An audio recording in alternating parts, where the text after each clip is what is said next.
Check it out. This knife turned out really good. It used to be a drill bit this exact size. The tang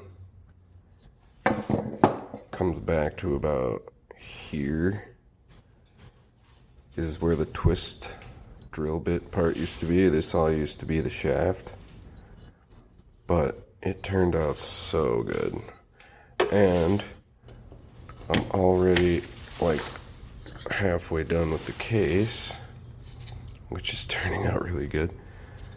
I heat treated it, tempered it,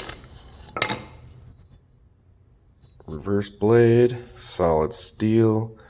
The balance is right where you put your finger, basically. I don't know, this is probably my best work. The forging took forever though. That tool steel is tough.